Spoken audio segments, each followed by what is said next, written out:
Og I det ferie er at tåsa ut fra Johannes evangelium kapittel 5. Vi kommer til 5. kapittel. Og jeg skal lykke nevne til Arjen at I begynnelsen av røyene så nevnte jeg til at Johannes evangeliet kan brytes opp på imenska måter. Og hesen her pastren, nu har vi vært I jøkken tar 4 første kapitlene her, hesen pastren som vi nu begynner på, kan man på en måte si, ångsvegna nødgjør, og han stretcher fra kapittel 5 og til 8, og I hesen her pastren, eller hesen kapitlen, kommer det mer til skjøntar den motstøvan som var I møte Jesus fra jøden og sjån det særlig har vært her fra tøymløyande og jødadømen. Vi løser jo I første kapitlet her at han kom til sitt egna, men hans egna tog ikke møte honom.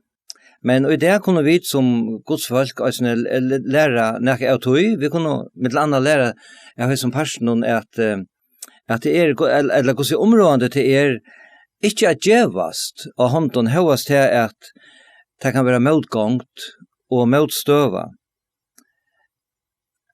Her var mennesker ikke et mål vi løyver noen. Ta kommer ofte lydige skafte, og det ikke at jeg misser mot og at djevast. Og Jesus som øtlen øren økene og øsne og fullkommen fyrdømme fyrdøkken av tog økene. Han lærer okken I hessen her personen med til anhentan tøytningen at være å vise avhaltende, å være avhaltende. Jesus, han heier et mål ved sinne løyve til han kommer nyer, et endamål ved løyve sinne, og til endamålet til å være krosseren, til å være ferdig ut av krossen, at dødja for synder okkara. Og vi kunne spyrje okken, hvordan det våre ved munnen løyve, har vi et mål ved munnen løyve, noe endamål som vi tog som Herren har givet mer. Det det, og vi da kjenne dette her målet, eller dette kattle, kunne vi også kalle det. Men hesten 5. kapitelen, han har 24 vers, og vi kunne byta han opp I 30 pastar. Vers 8-9 hentan her hendingen vi hinnon sjuka mannen vi betesta hil, vi kan säga Jesus og hin sjuke mæveren vi betesta hil, og vers 20-18 kunne vi kalla for Jesus og jødaner, den reaksjonen på det som Jesus gjørte, og at tar litt hon etter løven. Og resten av kapitlen fra kapittel 19 til 24, det en tala til Jesus. Og I det, for jeg tåsa om 2 av 4 parstaner, altså fra verset 8 til 18, og nesten mye det er så resten av kapitlen til talene til Jesus, fra vers 19 til 24. Jeg hadde for at begynner vi å lese jeg sier første versene I kapitlen. Etter dette kom en høgt og jødene, og Jesus fører nyan til Jerusalem. Vi sier apostor I Jerusalem hilor, som hebraiskon øyder Betesta, og hever 5 sologanger. Og I tøymåla mångt av sjukon, blind, læmen, visen, som boi av etter av vattnet skulle avregvast. Tui av og av får angel nir I hilen og avregva I vattnet. Tanne ta fyrstor får nir I vattnet, etter at det var avregva, var fruskur kvarja sjuk og han så heie. Nu var her med som hever sjukur I 38 år. Ta Jesus sa han litt her og visste at han langt hei lie sjukur I lenka tui, sier han vi han, vil du være fruskur? Hin sjukje sværa I honom, herre, jeg har vi onkan som kan få meg nir I hilen, ta I vattnet vir avregva, og ta I komme for et annan nir ui undan mer. Jesus sier vi han, røys det, takk sangtøyna og gakk. Alt fyrir 8. Vær med over en fruskur, og han tåg sangtøyna og gakk, men hesen davor var sabbator. Hatt nunnsju de første versene. Lag hun ikke sindre på hese versene. Vi begynner vi at lese, etter dette kom ein høgtøy jødana, og Jesus fører nyan til Jerusalem. Vi tar sender ikke her hva det for høgtøy, det var nekker høgtøyer i jødedommen, og mulig var hette påskehøgtøyen, eller leivsel høgtøyen kanskje, men det ikke visst, det var tjei høgtøyer som tar hilto, og atler nevnt i 3 Mosebok kapitel 23. Det skal det ikke gjøre, men Jesus han gjør det til som han gjør det ofte gjøre, han helt høgtøyene, og det var særlig trutjar høves høgtøyer. Men ta Jesus for ned til Jerusalem hentet dagen, så det ikke at Iva stod at han øsne hei ånder ørender, ånder mål, enn hettar jeg skulle halde hese høgtøy. Og jeg halte seg om et underfullt å lese hettar om Jesus, at han for, og at han kom, og her så jeg vet, begge han kom ned til Jerusalem, for fra Galilea og Soretter, og så for han ned til Jerusalem som tar stentor. Han får, og han kommer øysen til mennesker, og i det som han kom hentan dagen, øysene kan han komme til tøyen som lustar i det, tenk han så hokse om. Så han her, og han vil møte mennesken. Så løser vi i neste versen at vi sier postor i Jerusalem hiler som hebraisk og betesta, og har 5 sologanger. Ja, det var såleis at det var en mur rundt om Jerusalem, og det var nek postor, og nødjo postor, og det leser vi om i Nehemias bok, 3 kapitlet, og et av hessen her postorene til at seia postor, og så var det imisk ånder postor, fiskapostor, gamla postor, dalspostor, og så framvei, som vi leser om i 2 kapitlen, til Nehemias. Men det er helt at det seia postre til la tattas vi tempelet, til at det var tannveien at de får inn vi seien som skulle offrast i tempelen.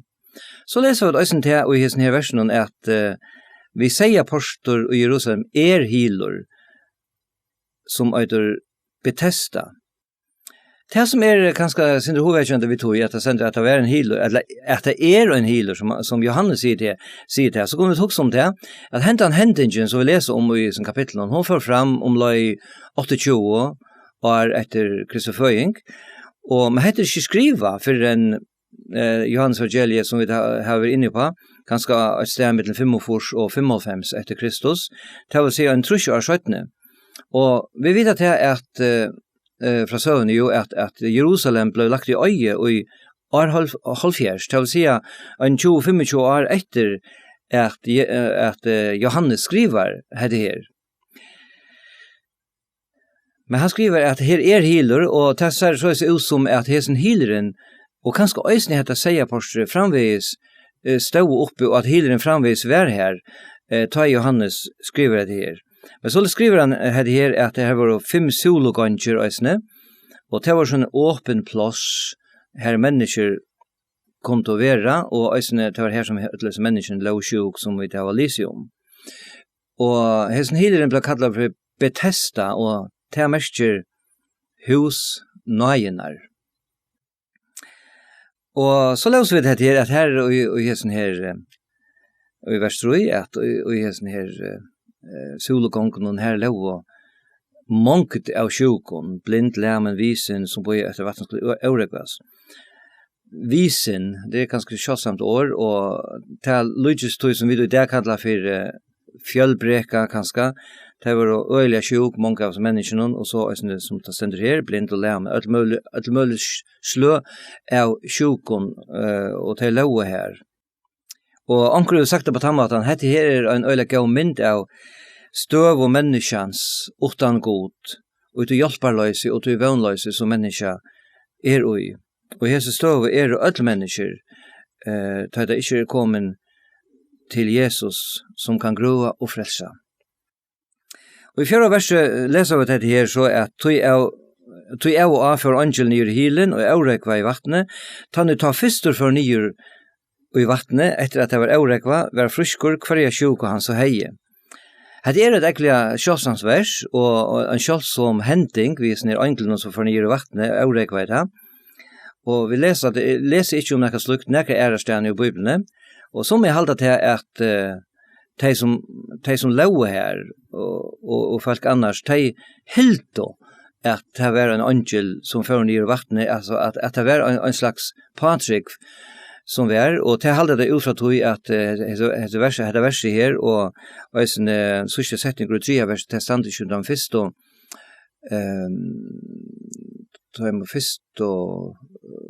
kjølen som skriva om Johannes evangeliet, men underhalta at det var just som det stendur, at en angel får av og nyroi, og man vet ikke så ofte at det er, onker heldur at det kanskje være bare øyne from året, men det alt gytingar, det stender ikke om det her, og jeg skal ikke takke så til at ta i Bibelen ikke sier det, har grøyt, det er ikke årsøk til åkken for å gyte om det, men øyne gosser visst, at det er skrivet om en angel som fornyer, så vet vi jo til at det stender ometallige om ønklar og i skriftene. Og vi leser ut atter om både i Gamla testamentet og i Nya testamentet at leser ønglarna, og ønglar er jo til, og tar våre og er jo framvis øysene til hjelp for mennesker. Det leser ut atter om at mennesker, vi kunne tenke også døme kanskje etter Lukas evangelium kapitel 8, kan vi lese om denne mannen Zacharias, som fikk på om han skulle få en son, som ble Johannes døyparen, og da leser vi at en angel kom til hans her, og sier hun til Øysen og Maria, da hun fikk vite hun skulle øye Jesus, da kom en angel til henne. Vi kan lykke til nevne 8-3, bare således, og til da vi kommer til Apostlasøna i kapitel 12, da Peter ble sett i fengehus innenfor, da var det en angel som kom og fri henne. Så vi leser ikke om angler, Nekmar nattar, og i Hebreerbrevnen leser vi nok snakk om anklar, og med til annet her, at tar tjenande antar, og vi vil sende ut til hjelpar. Så jeg skal ikke mer om det her. 5. vers sier, la meg lese 5. og 6. vers. Nå var her med som har vært 28 år. Ta Jesus nå så han litt her, og visste at han langt og heilig i 20 lenge tog, sier han ved han, vil du være friskor? Sjukur og i 38 år hei som er med ver, og dette her er en mynd av menneskens måttløse og vøgnløse. Det er alt årsaket av til synd som kom inn i hendenheimen, og sjuka som er i heimen der er øysene årsaket av at synden kommer i heimen. Det er mest ikke at sjuka alltid er, altså kjøtt i øynsaket menneskene og årsaket av at det har synda. Det har sett jo et grøtt ut fra Bibelen dømes, og da vi kommer til kapitel 9 om en mann som var født og blindor, at det just stender at det var ikke at han er synda, at han var så løs. Men i mange føren kan det være det som gjør at mennesker er sjuk, tog at det er synden og torra løyve som er årsaken til det. Men det som vi skulle glede oss nå i tid, er at her er det med oss som er Jesus, og det er det som vi leser om i satta verset. Ta er Jesus, det er sant at trutcher underfotle sannløygar om Jesus i sin her, og i sin versen, det er at han sa, og han visste, og han sier, og i satta verset. Jesus ser alt. Det er verset i årstøkken kapitel 15, og vers 3, som jeg alltid vil lykke nevne, her kjennes høys, ei og herrans, og alla stene. Ta hitja bæge etter øndun og gåon, og vi leser rettelig nek og anna øysning om det, om ei og herrans og det som han ser. Han vet alt, han visste om den her mannen, som er li her i 38 år, han kjente han helst ikke fram omtant av videre, vi ikke vi visst så, men i øtlom føren så visste han om det her mannen, han kjente han til fullnar, visste alt om han. Og så er det øysen vi mer, og vi ter, han ser til, og han vet alt om det. Og så leser vi dette tria, at han kom til hans her, og han taler i veien. Han sier, og så er Jesus, han vil komme at tale vi mennesker, og han ønsker øysen at tale vi med og til.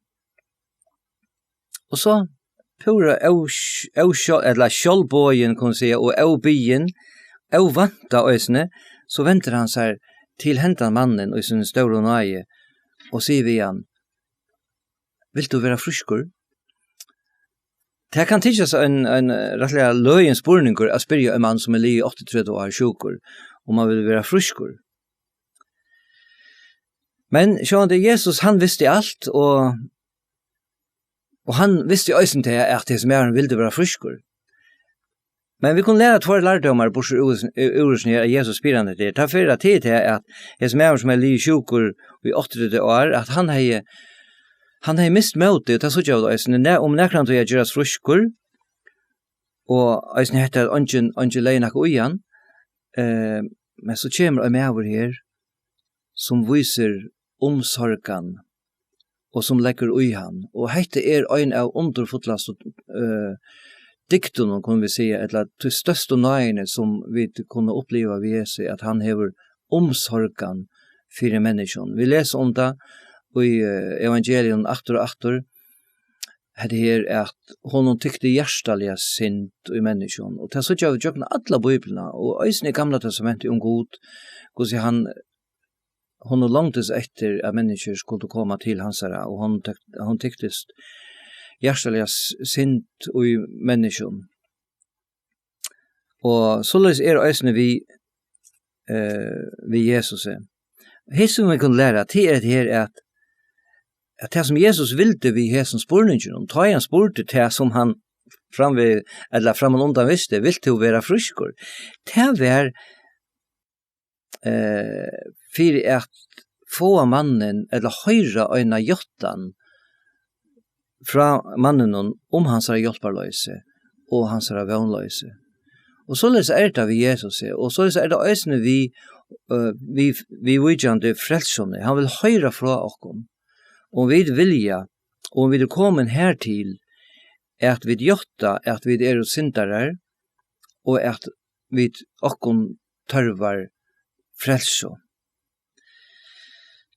Og så det til at det sånn her, 20 mæveren, han sier i kjenta verset, Herre, jeg har vi onkan som kan få meg nyr i hilen, ta jeg vattnet blir ørekva, og ta jeg komme for et annan nyr og undan mer. Her har vi onkan, heter en sera gaumynd av menneskans støv og utan god. Vi kunne ha två lærdomar på ordet versen her, som hos mævren sier. Andre heter her at rundt være heva vid onkan, og i hesson høyme som har hjelp på okkon, vi okkara verelig og sjuko, som synta sjukan. Men god lov, her vær øyn. Og han hei ahoa og omsorgan fyrir hesson mannen. Og hin lærer han til her at dette øysene mynd av som i stora mån ser merker manna linte. Dette her sjálfsøkne. Her var fullt av menneskjon, og aller helst øysene frusk av menneskjon, og allikevel sier det som er hever onkan. Dette linte og i menneskene, hevast det mange som hjelper, så det opprunnelige linde i okken til det sjølvsøkende, hette vi vilja sette okken sjølven, og også alløyde om andre. Det vers i årstøkken og øysene som kom også om, som stender i 14. kapitlet i årstøkken, her stender i 20. verset, «Hin fat ikke være hært av, enta av vinesøgnen, men mong det de som elskar rykmannen». Så det stender her, så sier Salomon da i årstøkken. Og det har vi også nekva søver om i skriften. Mitt landa han øyla kjenta søvan vi hinn borstorvilsta sonen som fer ut i heimen vi nekva om penkon, og han søvan gonger øyla nekva på til at han spilte at helt av borstor, han nekva gaua viner og tar vår tjån, og selv om det ikke akkurat stender ut til søvn, så det det som vi får på sjordene, men ta i han onka penger i etter, så var ønsken som hjelpte han måtte for ut til svinene å seta seg. Men Jesus var her hentet av dagen, og han sier let meg lese vers 8 og 9. Jesus sier han, røys til takk sangtøyna, og gakk. Alfri åtte var med en fruskur, og han tog sangsøyna og gikk. Men hesen dævor var sabbator. Heiter er ometalig underfullt. Her sutja vi hentan her mannen, som hei lies flætur i 38 år og være sjukur, og ikke kunne gjøre, og ikke kunne røre seg, og ikke klare at affære hese her favometrene nir og igjen den her, hilen her. Han verur alt fri åt, da Jesus sier et år, fruskur. Og her sutja vi okkara elskaja skapara og frelsara og i virkskreme. Han han som kan skapa. Skapa når kraften vær til stier hentan dagen. Alt fyri ått stenda vær hessen her meveren fullkomliga fruskur. Det sender ikke om at han måtte færa til endurvenjing, eller han måtte færa læra seg å genka, og han ble så mye fruskur at han klarer til han nøy. God vuste hentan dagen utgjøkne Jesus som vær god, at skapande kraften vær her, og han let alle disse her vøttanar og sinenar og hva anna i kroppen bliva akkurat som tja en battene kunne vi sia, pura frukst og nøyt. Såleis Jesus. Alt våre til vi honom, og utan han ikke våre til av tog som til løser vi i kapittel 8 og vers 3. Vi leser om skaparen, hvordan han, alla veien i Jøknon, han sier i første kapitlet i Bibelene, mittel anna hettar, vere ljøs og ljøs vær. Og Adam, som var skapt ur moldene, han blåste lufsanda i nesar hansara, og så vær et menneske her. Hette Jesus som hentan dagen vær her, og skapte neka av nudjon. Og det var det som Jesus var kommet vi. Og vi ferdig til den neste parten av hessen 18 versene, så kunne vi hukse med det her, og minn noen av det her, som vi langt før har nevnt, at det er hendingar som Jesus kommer vi, eller omskylda, det er hendingar som Johannes, evangelister, skriver i Johannes evangelien, jeg har nevnt det før, det er lykka som 4 dømer, eller mynter, eller 4 mynter, kunne vi sia, om hver og hvordan Jesus var med han jekker nere. Jeg har nevnt det til verset 4, jeg hadde for lykka nevnt det etter, og i kapittel 20, vers 30 og 31, at eisen mange åndertekjen som skriva, og i Hesebøk gjør Jesus for egen lærersveina, sånn, men hese skriva for at de skulle trykva, og så framvei, som stender her. Og jeg tror kunne vi teke hese her lærerne av hese versen, at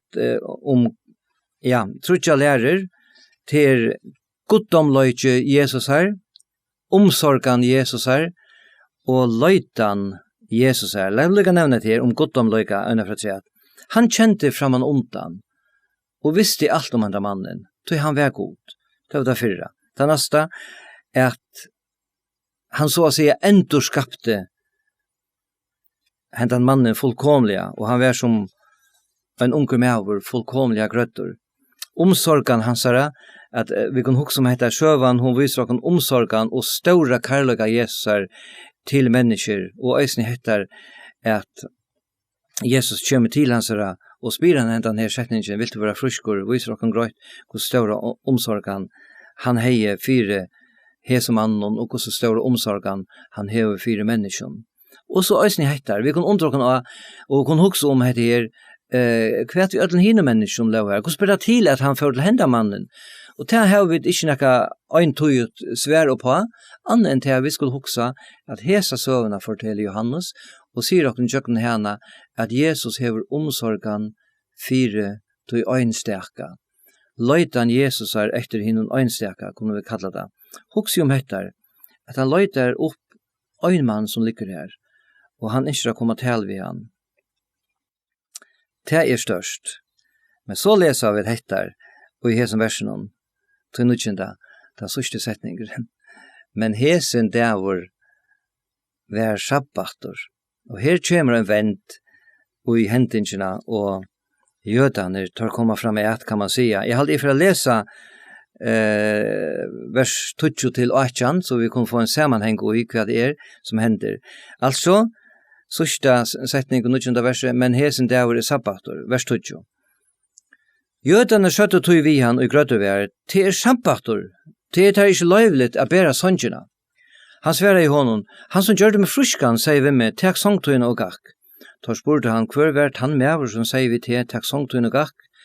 Men han grøtter vær, visste ikke hvor det var. Så Jesus hei sleppt seg borstor vi til at heva neggfolk. Søttene hitte Jesus han tempelen, og sier vi igjen, «Tu var våren fruskor, sint ikke langkor, så ikke okkur verre kommer at det.» Mævren førna sted, og sier jødene at det var Jesus som gjørst han fruskan. Tog lov jødene etter Jesus, tog han gjørst dette sabbat. Men Jesus var i tøymon, «Fægir moin arbeider lykka til nu, arbeider vi.» Tog lov jødene honom enn møyre etter løyvenen, tog han ikke best breid sabbaten, men eisne kattla i god fægirsøyn, og gjør det seg sjølvan gode lykkan. Hettar at hesen dagur var sabbater, til skapte eit rævel rumpel hendan dagen, og vi kunne kanskje spyrja, og mulig undras iver, ja, men altså, hvor skulle Jesus skapa alt dette rumpel hendan dagen? Altså, jeg mener vi, så skulle vi tuksa at hese maur har livet her i 38 år, og hvor bor han ikke til morgen? Hvor skulle han endelig gjøre det her en sabbat til han kom til Jerusalem og før nian til hendan her hilen, og så kjente mannen, og så fer over til hans her, og så gjør det her. Ja, men han kunne ha gjort det kanskje dagen etter, eller dagen 4, eller noen annan dag. Men han hei valgt hendan dagen, hendan sabbatsdagen, og til vær så underligt til jøver, til vær rønt og vero, fyri a få en samanbrest vi jødene, og visa tøymon til skøyvoløy som tar djinko, og til skøyvolæro som tar praktikavo, eller vusto, og kom vi her som nudja frelses båskapen om at han hei nekka nytt at bjaua, og tar som var styrnare ut tøra lovlæro, og visa tøymen av hettar at han kom vi her som nudja som Jack og pom alt det her som tar hadde sett opp. Det var ikke du. God hei avsett sabbaten. Men i Moselev som vi leser om i Gamla testamentet, i Mosebøken, og ærestan i Øysen Jeremias, og i mykje nevna om hendan her sabbatsdagen. Skal ikke bruke tog på å komme sånn inn på det, men god er jo ansett hendan her sabbatsdagen. Men han har jo ansett han som en kvile der. Vi skulle kvile at han kjente dagen som tar var, og de gamle loven var leier der. Og han kjente dagen, og det betydde at man skulle ikke gjøre noe vanligt arbeid. Men hese mævren, han tok seg sånnsjena, eller det teppe som han la under armen, og for gengene til vittu i tjøkken bøyen, og anskjad Iva stod, så kom rørengur i stegen av hesen her, 38 år her han lige sjukur, og nå kommer han gengene og tar jødaner, kjente han Iva lest, og tar sjå han, men talet det tar ikke pett i oi. Tar hadde gjørst, og i håpa tale, av bovun og lovun og fyrirskipan og reglugjerun som tar hadde lagt at rett tog som god hei asett i Moselev og at man kunne ikke gjøre det og det alt mulig hadde tar lagt at rett sjølver. Jeg halde jeg lykka skal nevna øyne søvo som vi leser om eller øyne henting som lyser dette øyla vel som stender i Lukas evangelium kapitel 6. Jeg får lese noen vers her. Det stender såleis i Lukas 6 fra vers 6 til 11. Jeg skal ikke snakke om det, men lese seg søvna eller hentingene om Jesus og jødene. En annan sabbat kom han inn i synagogene og lærte. Her var det en mævur som høyre hånd var visen av. Hine skriftlærte og farseerne hadde egene etter honom om han måtte for å grua sabbat. Så stendte, 4 tar kunne finne akkurat å klæde han 4. Det var torra motiv for å gjøre det her. Men Jesus, han visste hvert tar hoksa av. Hoksa der også tannsetningene. Han visste hvert tar hoksa av. Dette var godt. Som Jack her nere. Og så sier han vi mannen som hei inna vissne håndene, reis til og kom fram her. Han røste seg ta og kom. Så sier Jesus vi han, eller vi tar, Jeg spyrir tikkun, hvert løyvelitt sabbat, a gjera gott, eller a gjera illt, a bjarga løyve, eller forkoma tøy. Han hugde rundt av der atlar, og så sier han vi han, enda mannen her, rakt ut håndna, han som gjør det, ta hver hånd hans er frusk, atter som hin. Og så leser vi, men tøyr var høyt over sinter, og tås av hver vi annan hva det skulle gjøre vi Jesus. Hattar var hukkboren, tja hes som mannen, og det mer enn hukkbor, det var åkt og alt. Det helt og fast opp hendan bokstaven, og som Paulus sier i einen av sine brøven, 17. Korinthere, kapitel 3, vers 6, bokstaven dreper, men anden gjør livande. Jesus sier en ærasen, det Markus 2, 22-28, sabbateren vær til fyrir menneskenes skuld, og ikkje menneskene fyrir sabbatsens skuld. Tøy menneskesåneren herre sabbatsens vi. Men som sagt, at Jesus, eller god, han har sett sabbaten, men tøy har då gjørst alt til lovlære som det ikke var. Det var gjørst fyrir det gåa, fyrir at vi kunne kvila henda kjenta dagen som øysene rett Vers 20 i Johannes 5, når vi kommer til.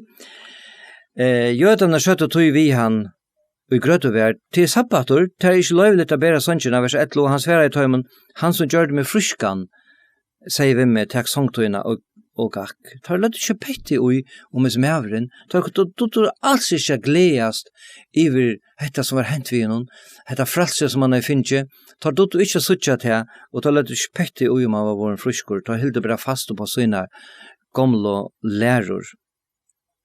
Og i vers 12 sier det, tar spurt, og hvor var det mæver som sier vitte, takk sangtøyne og gakk, takk sangtøyne og gakk.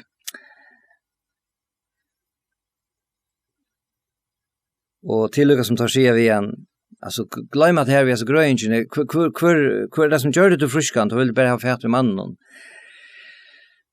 Og vers 14 stender, 17 hitte Jesus han i tempelen, og han sier vi igjen, to våren fruskur, sinte ikke langkur, så ikke også verre kommer av til.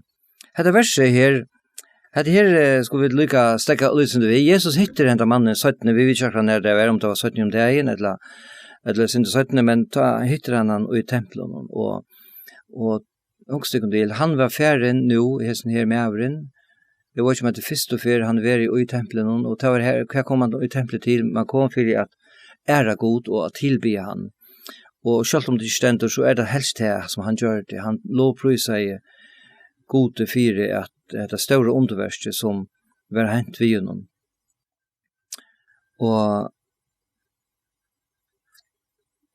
så det han sier dette vi igjen. To var våren fruskur, sinte ikke langkur. Og så sier han dette vi igjen, så ikke også verre kommer av til. Jeg vet ikke helt hva dette merker, men det kunne være tvær måløyker i hessen, at Jesus sier vi igjen, at sinte ikke langkur, så ikke også verre kommer av til. Annar han, at det som er vær framvis ikke blev en tryggvande. Han kjente ikke Jesus, og var ikke blevet frelstor, og at Jesus sier vi igjen, sinte ikke, så også verre kommer at det kan merke hettere, at hvis du ikke kommer til evige, eller til tryggva med, så kommer det verre i det, og til den evige fortapingen. Men jeg tryggve personlig, at det som han var kommet til trygg, av god i himmelen, og at han finner trunna.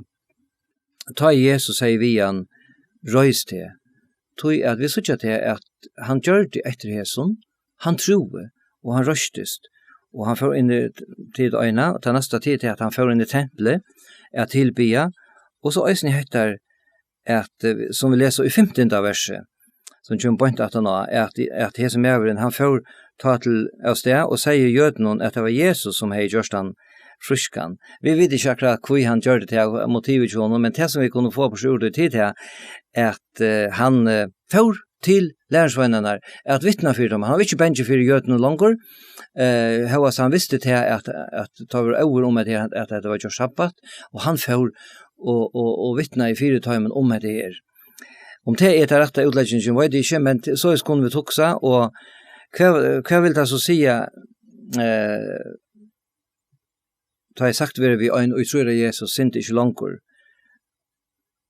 Jo, vrøye gods kan øysene komme iver ein tryggvande som sinter, og som ikke vil gjøtta sånne sint.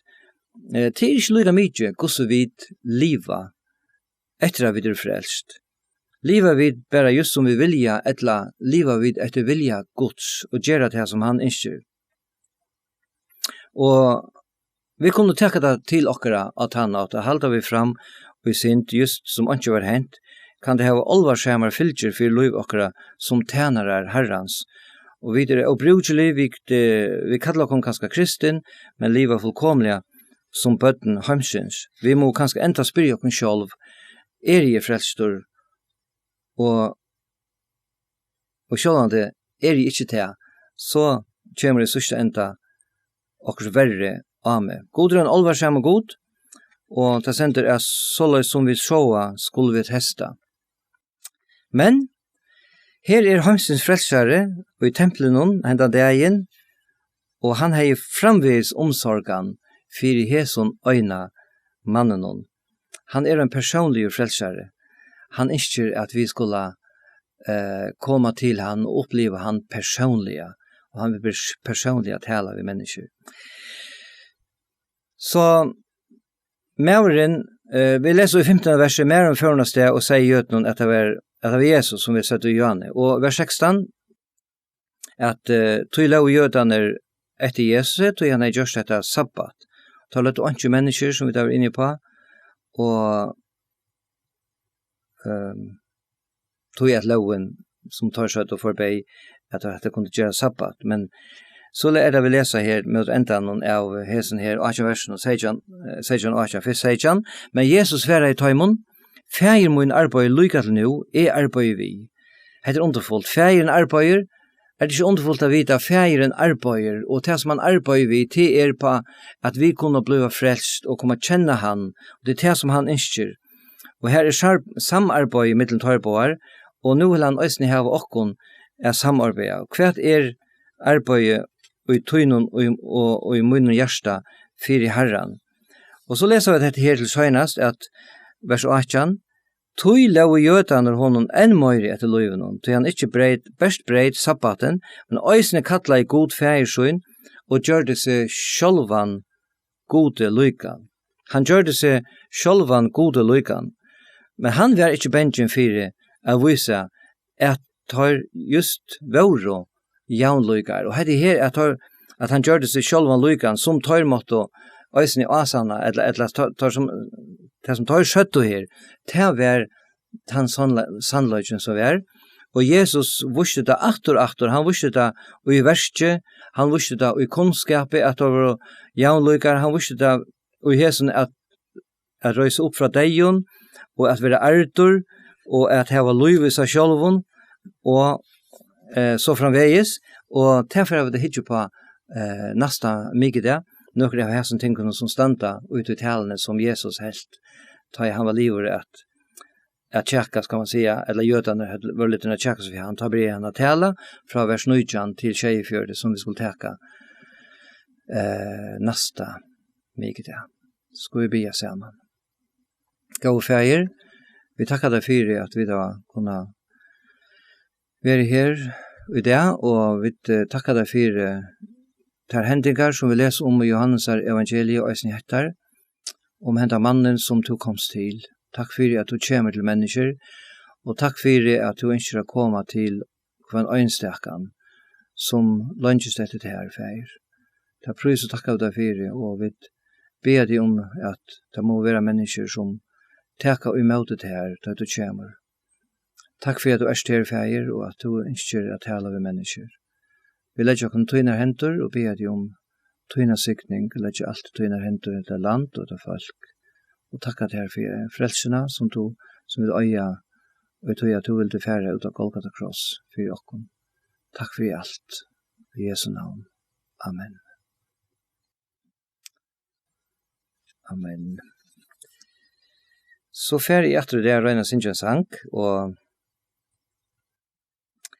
hese sangren, han tog seg sinter etter, som jeg har nevnt. Det neste verset sier, «Eit sinn han jekker nirre, og følge trångtist ha, og i syne nei omkring han, fra hånden hjelpa få, han grødde hjertabråten, tei fallno røst i han, og prysver i hånden, til somo nøye fann.»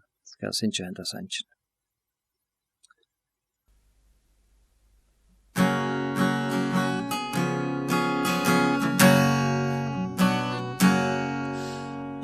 Karløykan missøkte, som deg gjør vær i synd, nøyena som vann med, lät opp deg ei og blind, miskon hua tjupa, som heve brøyt og vult, som himmelen og moltan, skal synja hjärsta mot. Sötare kvarsar som fer, sötare kvarsar som fer, ryker Jesu nøye, møyren sakte faje, sötare kvarsar som fer. Oit sinn han jekker nirre, og følge trångtes ha, og i syne nei omkring kan, fra hånden hjelpa få. Han grøtte hjertabråten, tei fall og røste han, og prysver i hånden, ta som og nøye fann. Sötare kvarsar som fer, sötare kvarsar som fer, ryker Jesu nøye, møyren sakte faje, sötare kvarsar som fer.